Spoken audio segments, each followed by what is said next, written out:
So we definitely got to talk about what I just saw last night at the end of the Elimination Chamber.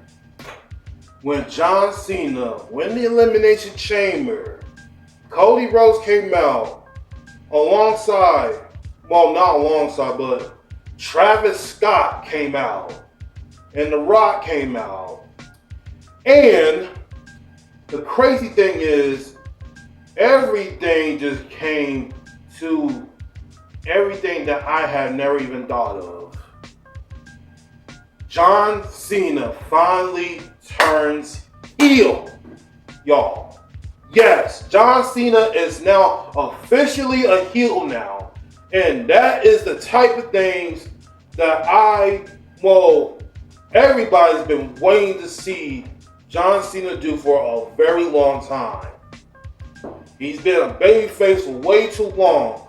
Underneath Vince McMahon, they has pushed him over to shove us down our throats, and thank God we don't have to deal with that anymore.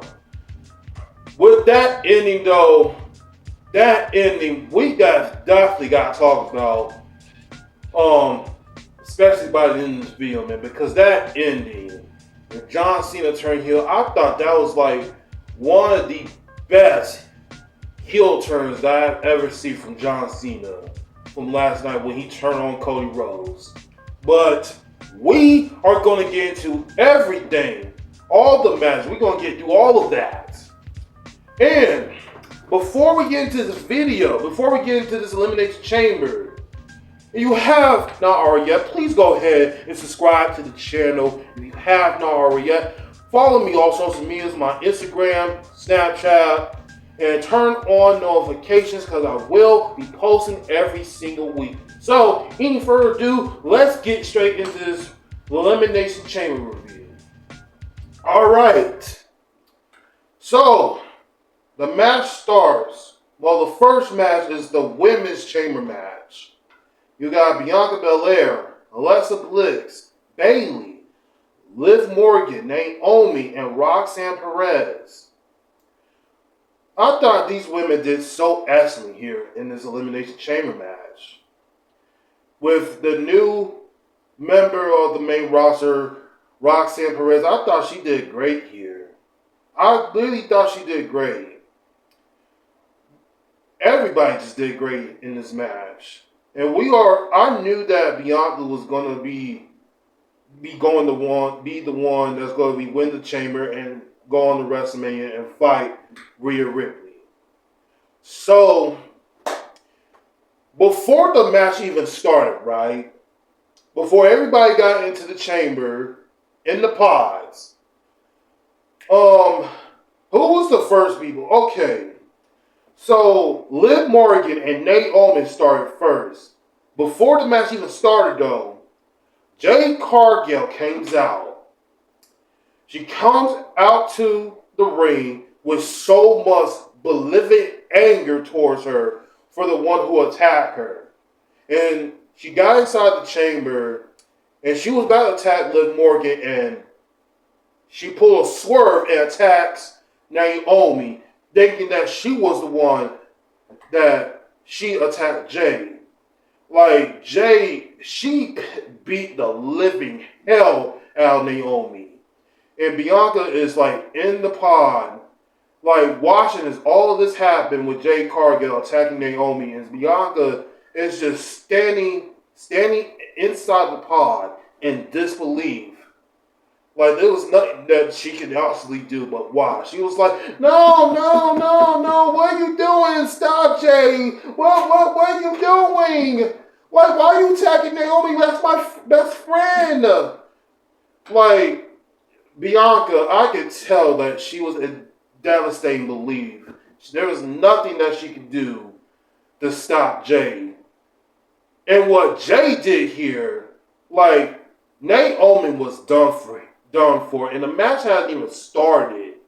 So she closed the chamber door on the side of Naomi's head, and she was knocked out. Like, she didn't even start, the match didn't even started, and she already got eliminated first. That's crazy.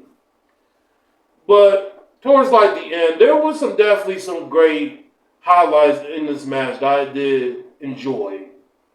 Now, the moment when Bianca and Liv was on top of the pod, they was on top of the pod, and Bianca, I don't know how loud this is, but when Bianca like whipped her hair on Liv Morgan's on her waist side, bro, it literally sounded like a fucking gunshot. Like somebody just got shot and nobody did not even see it. Like they're on top of the pod and she grabs her hair and just whip it, and it left a little whip mark on Liv's side. And Bianca hits the KOD on Liv, and she's the number one contender for Rhea Ripley's women's world champion at WrestleMania. So yeah, this was definitely a great match. I actually did enjoy this, and I feel bad for Naomi. I really do feel bad for Naomi that she didn't even have the match be gone, and I think this was her first time inside Elimination Chamber, and Jay comes out and just mirror anger, thinking that Naomi attacked her. Now, with that whole little incident story that they're probably leading up to, I remember they showed the part of the security footage of who attacked Jay. And Liv Morgan and Raquel just walked to like the outside of the building or whatever, and they claimed, like Bianca and Naomi claims that they attacked Jay, which they had nothing to do with her, apparently. So I might as well think it has to be Naomi that is the one that attacked Jay, which that I don't even know about. If there was a real actual footage of Naomi really attacking her in the parking lot area where she was laying up on the top of the car and then the windshield broke and got beat up marks on her face and all that stuff, then I could probably see it somewhat that it could be Naomi that attacked her. I don't know if that's true, if she really did, but if that's going to lead up to a match at WrestleMania, then I will be okay with that if they do that. So I'm thinking that Naomi is the one that attacked Jay. I don't know, but we're just going to have to see where that leads up to. But this was a great women's match inside Elimination Chamber. Now, the next match is Tiffany Stratton. Trish Stratus facing against Nia Jax and Candice LeRae. I didn't really too much care about this match. Honestly, really didn't, but the match was decent. Tiffany and Trish took the win here, beating Nia Jax and Candice LeRae. The match was kind of decent. There's not really much to say there. While I will say that Tiffany Stratton needs to win, I will tell you something right now, and I'm going to keep saying this until we get to WrestleMania. Charlotte needs to put Tiffany Stratton over. Because if she beats Tiffany at WrestleMania in April when we get to Las Vegas, I swear to God, I swear, y'all, I am going to be fucking mad pissed if Charlotte does not do the right thing here by putting Tiffany Stratton over. Even though Tiffany is so young,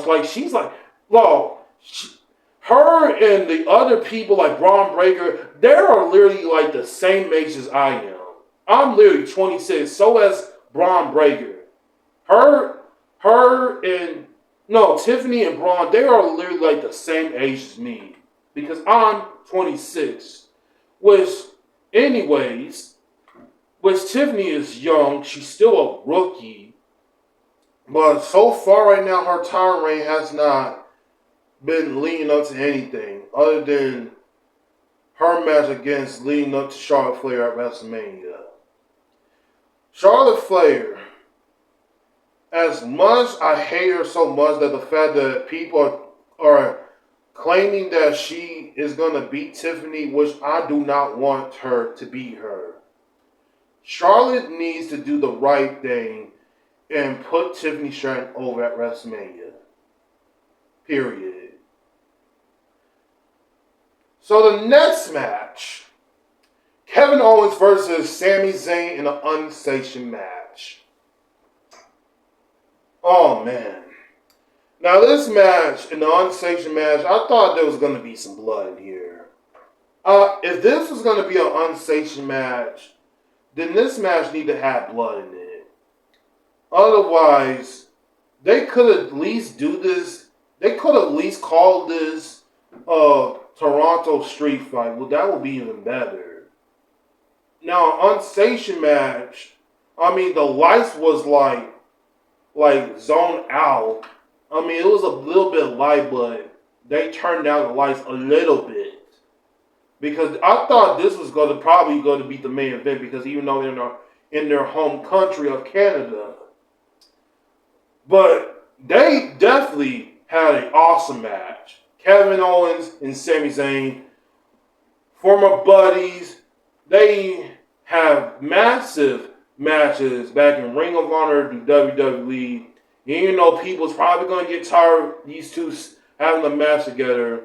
I thought this match was definitely awesome. Definitely an awesome match.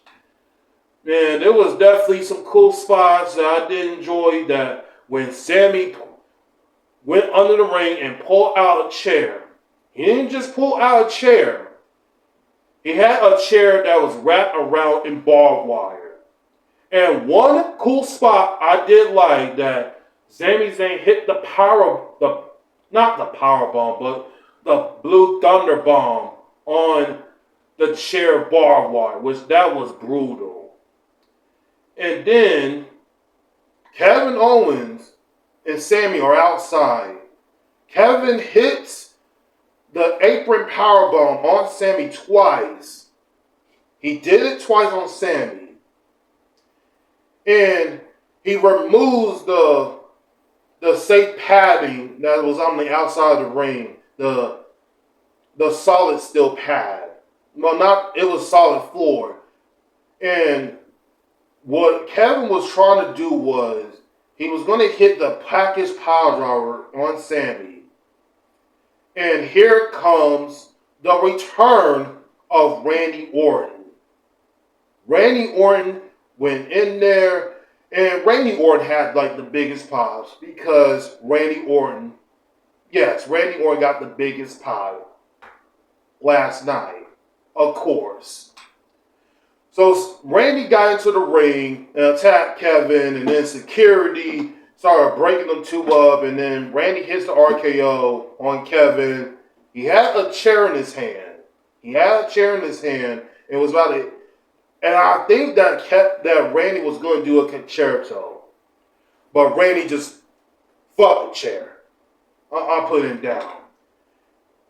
And the moment that I thought that we had seen Randy done a couple of times with his opponents. So Randy, he pulls up his knee pad. He runs into the left side of the turnbuckle, and he was about to hit the pump kick. He was ready for it until security production stopped Randy, which I thought that was a perfect moment that they could have done right there. But Kevin got out of the ring so fast, I was like, damn. They could have done that right there, and security got fucking ruined it. But Kevin got out of dodge from getting hit with the pump kick. So Kevin wins the match here after beating Sami. So what it's going to look like that Kevin and Randy is going to have a match at WrestleMania, which I do not see Kevin and Sami ending this anytime soon. Probably they are going to do another match, which I think if they are going to do another match with Kevin and Sami, then that means, I don't know, Kevin needs to win the second match or Sami needs to win the match. Because Kevin needed this win. He needs this W. Because Kevin, in my opinion, for like the last several months, even from last year, like Kevin has been doing the most finest work I have seen in his career. It's an entire career right now. He is definitely doing some excellent work. And I could have felt like he could have been WWE champion.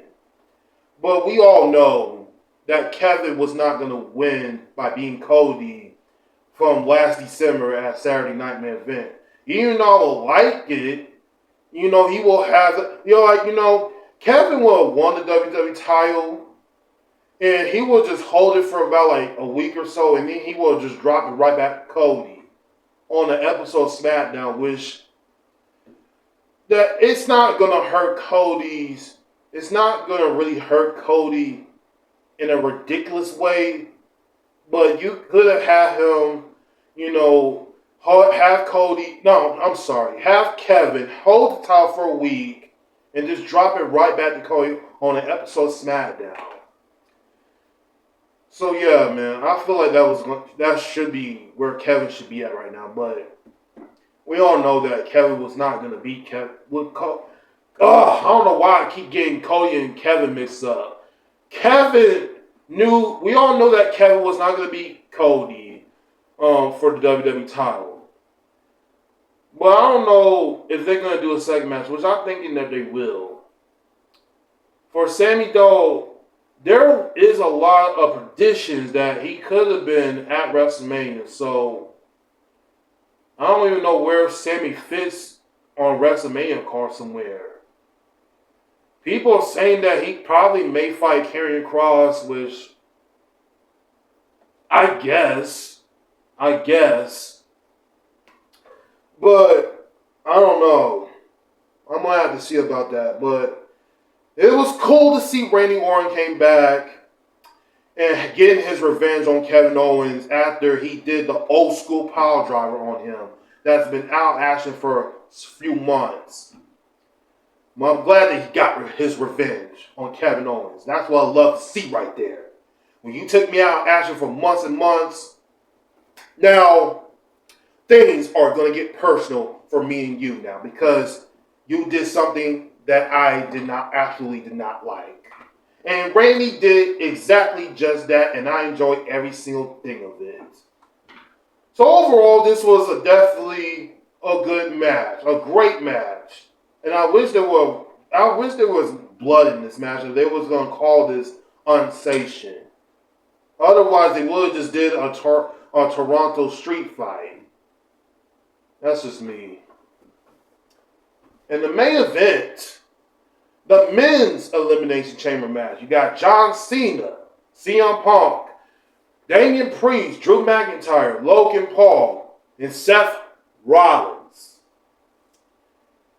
I thought this match was definitely the greatest elimination chamber match I've seen in a while.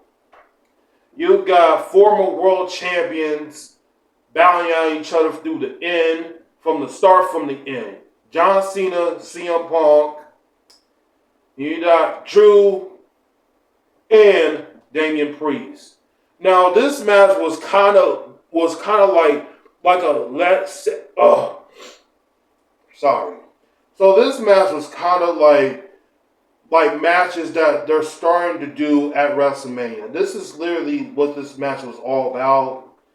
So I know that Damian and Drew is going to have their match at WrestleMania. I know CM Punk and Seth Rollins still got some unfinished business that they got to do. Which I did enjoy some things in the match. I really did enjoy that. Logan Paul. I don't like Logan Paul. I am going to get a little bit of credit here for what he did in the match. So, when Logan Paul came out, he came out, and then he went back into the curtain. He grabs a freaking fucking American flag, and people boo him. He came back out with an American flag on him. I'm not even joking. He literally came out with an American flag and people just started booing the living hell out of him to get some legitimate heat on him. Which, I mean, honestly, like, Logan is literally a fucking heel. Of course he's going to get hated for doing that because they're in fucking Canada. So Drew and Seth started first. And let me pull up the elimination chart here. So I thought Damian did well in the match too. One thing I will say about Damian, that he did a little bit of an Undertaker move. So there was one part of the match I did like about Damian when he used the old school Undertaker and did a Hurricanrana, which I thought that was cool right there. Which I forgot who he hit it on. I think it was Seth, I believe, that he did an old school Hurricanrana, which I thought that was cool right there. So, and Logan Paul, he's on the top of the pod, right? He hits the frog splash on Damian Priest and eliminating him. Then CM Punk hits the GTS on Logan and Logan got eliminated. So the only three people that's left standing inside the chamber are John Cena, CM Punk, and Seth Rollins. Now, I love how they did this here. Three former world champions of who was going to be the number one contender for the WWE title, who's going to face Cody. I thought this interaction with John Cena and CM Punk, who has massive history with one another. I mean, they was both, giving each other respect, and they was throwing shots at each other. And then, out of nowhere, Seth just pushed John and tells John, like, this is not your business. This is my business that I have with CM Punk. So you stay out of my business. And John literally turned Seth around. I forgot what they did. So I think CM Punk hits the GTS to go to sleep on Seth. And then John hits the AA or the FU that he used to call it. And pins Seth. And Seth got eliminated. And then the outside of the ring, I think Punk was going to do a GTS on John, and then out of nowhere, Seth just hits the current stone outside of the chamber, and then what I'm talking about. John pulls Punk back into the ring, the middle of the ring, and hits the STF. And then Seth is outside, is screaming at Punk, die, die, die. He's like screaming at Punk, telling him to die, die, die. And then what I'm looking at is like John is putting pressure on Punk. It's like he was putting a bit of pressure on Punk, and he didn't tap out or anything when John put him in the STF. And then CM Punk passes out. And John Cena wins the Elimination Chamber. So, Cody Rhodes came out. They played his music and had a little face-to-face reaction a little bit. And then The Rock's music, and not only that, Travis Scott's music came out. Travis Scott came out, and then The Rock came out beside each other.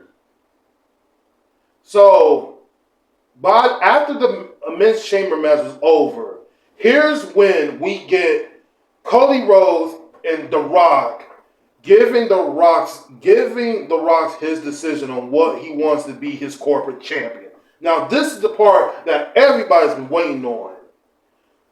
So, The Rock is most likely telling Cody, I'm above being your brother. I want you to be above on being my corporate champion. And Cody's reaction, well, he told The Rock. Now, here's something about this that this is funny to me.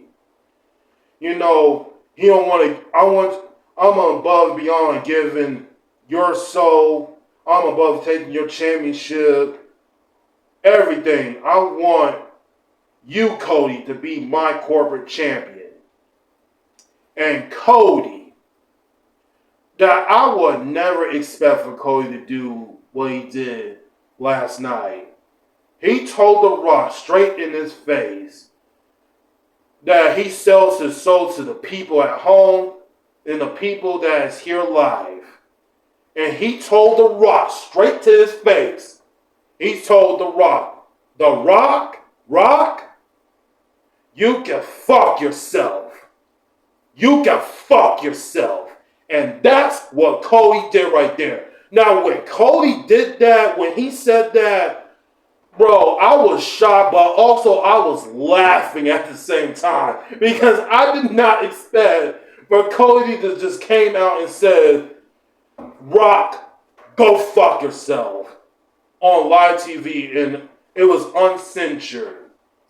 And then The Rock, and then John's in the back like, that's my man right there, man. That's my man, bro. Like, that's Cody right there. This is my boy right here. And then, you know, John and Cody hug. And this is where the infamous heel turn happens. John is looking at The Rock. And then The Rock slides his throat and put up 2 fingers. And you know, while looking at John, he slashed his throat and put up 2 fingers to John. And you know, John's hugging him, hugging Cody and all that. And before you know it, the heel John Cena turn happened. He low blow Cody Rhodes, and Cody is in disbelief. Yo, everybody who was in Toronto, Canada last night that was there live, everybody was like blown out shocked that happened. Now for me, I was not expecting for this heel turn to happen so sooner. I was more like expecting, like after the match, if John Cena, after he beats Cody, that's like where the heel turn happens.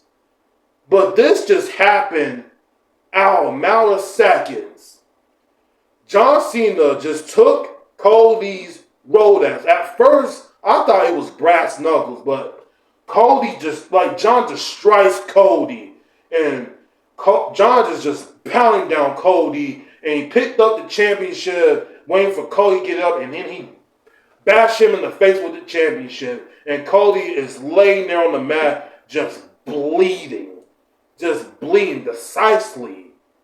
And then Travis Scott and The Rock, and no, Travis Scott and John holding down Cody. And The Rock pulls out the weight belt that says Cody's soul, plus also has his dad's death day on it from June 11th, 2015 on it. Now that is cold right there. That is cold right there. And then The Rock used the weight belt and whooping Cody's ass. Those 3, The Rock, John, and Travis Scott, they just destroyed Cody like a pack of rabid dogs. Like, oh my God, that ending was so just shyness right there. Just shyness of what I'm seeing. Like, Cody is just disbelief. Everybody's disbelief. You know, the people that's watching it from home is just in disbelief that John just immediately just turned heel. Just like that. Just like that, bro. Oh my God. Now WrestleMania is even going to be huge now. It's going to be even huge now after what I just saw from last night. But now WrestleMania can even get even more better now. It's going to get even more bigger, meatier, and nastier this year. Oh my God.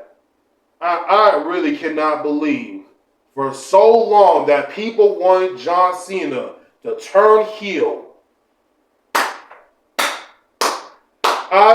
I said this for months. The moment that John Cena turns heel, whether it's during the summer at SummerSlam, I said it.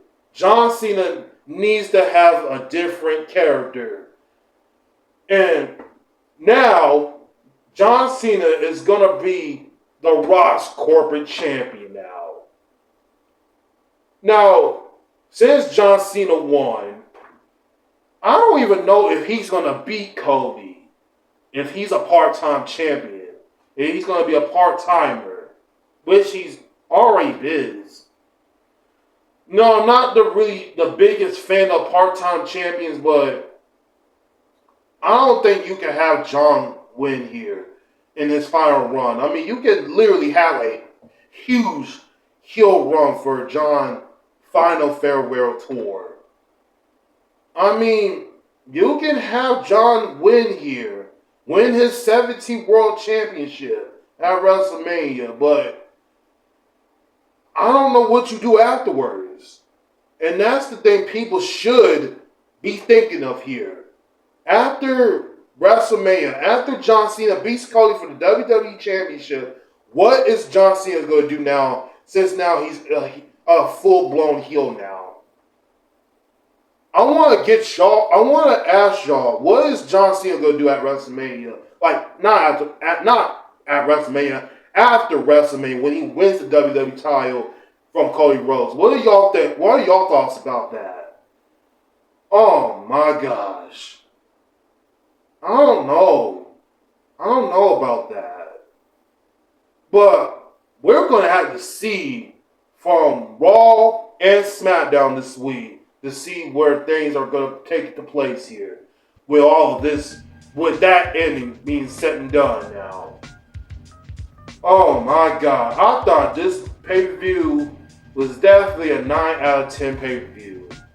Especially with the ending that we saw was just so brilliant. So chef's kiss. Chef's kiss all around it. I really enjoyed that ending right there. You know, Travis Scott being an appearance to all of this stuff that's going on, beating down Cody. And Travis Scott, though, I know Travis Scott, but I don't really much listen to his music. He was just there just to be there. But he didn't really done much. He didn't really do much other than holding down Cody. That's mostly what he did. But, yeah. So, this is it for my Elimination Chamber 2025 review. And I would love to get y'all thoughts about Elimination Chamber that y'all enjoyed last night. Tell me what matches do y'all enjoy from last night at Elimination Chamber in Toronto, Canada. Y'all let me know what's your thoughts about Elimination Chamber. Follow me all social medias. Follow me all social medias. Instagram, Snapchat, all of that good stuff. And I'll turn on notifications. And I'll be back with another video. Peace. My moment to shine, this is my time of flight. I've been grinding forever just for this very night. I've been pushing for many moments like this. This time it's undervalued and no one ever could.